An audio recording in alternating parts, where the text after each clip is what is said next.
예언자가 되는 거는 좀 멋있는 일이죠.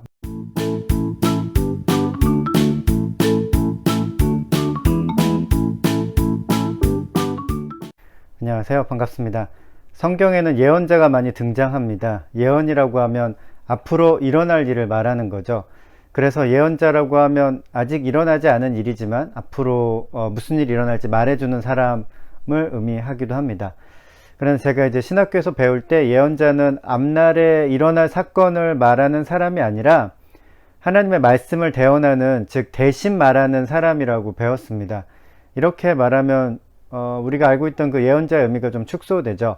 미래를 이제 정확하게 예측하는 사람이라면은 대단한 능력을 가진 사람처럼 이제 느껴지는데, 단순히 하나님의 말씀을 대신 전하는 사람이라면 예언자라기보다는 뭐 대언자라고 말하는 게 옳을 것 같기도 합니다. 가능성들을 상상할 때 인간은 자기 삶의 예언자이다. 폴 리케르. 저는 리케르의 말을 통해서 예언에 대해서 다시 한번 생각을 하게 되었습니다. 가능성을 상상할 때 인간은 자기 삶의 예언자가 된다는 말은 자신의 잠재력을 어떻게 발휘할지 이제 자꾸 생각하게 되면 결국은 그 잠재력이 현실에서 이제 짠 하고 나타나게 된다는 말일 것입니다. 물론 이제 그 잠재력을 지금 당장 현실화할 수 없기 때문에 상상의 영역에서 이렇게 작동을 시키는 것이겠죠. 그 이유는 여러 가지 이유가 될 수 있을 것입니다. 상황이 열리지 않는 것일 수도 있고, 뭐 시간이 없거나 경제 능력이 부족해서일 수도 있습니다. 아니면 뭐 기회가 주어지지 않을 수도 있고요.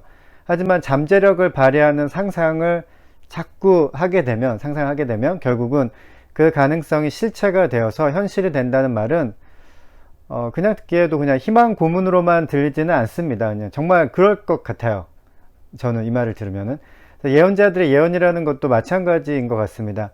하나님의 잠재력을 상상하고 그것을 말로 옮기는 것이 이제 예언이죠.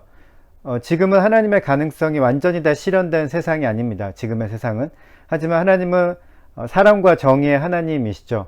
그래서 하나님을 세상의 정의와 사랑이 넘치게 할 잠재력이 있는 분으로 이렇게 생각을 한다면, 그걸 상상하고 말하는 것은 단순한 바람이 아니고 앞으로 일어날 일에 대한 확신에 찬 예언이 될 수 있습니다. 예언자가 되는 거는 좀 멋있는 일이죠. 네, 예언자는 굉장한 능력을 소유한 것 같습니다. 예언자가 되기 위해서 제일 중요한 것은 무엇일까요? 네, 상상력입니다. 상상력. 아직 일어나지 않은 일을 상상하는 능력이 아마 가장 중요한 능력일 것입니다.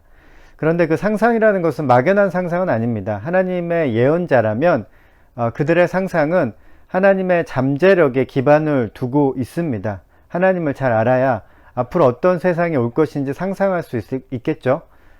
자기 삶의 예언자가 되기 위해서는 자기의 잠재력을 잘 파악해서 상상을 해야 할 것입니다. 그런데 말이죠, 우리는 상상이라는 것을 잘 하지 않습니다. 상을 상하는 것이 상상인데요. 즉 형상을 생각하는 것이 상상입니다. 근데 우리는 상상을 잘 안 합니다. 워낙 세상에는 형상이 많거든요.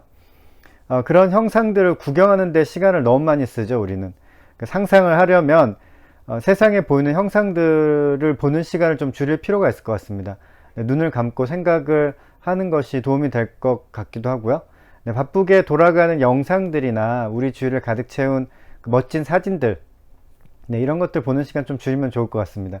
지금 당장 눈에 보이는 상이 아니라 잠재력이 새롭게 만들어낼, 아직은 눈에 보이지 않는 상을 그려보는 시간을 가져보는 거죠.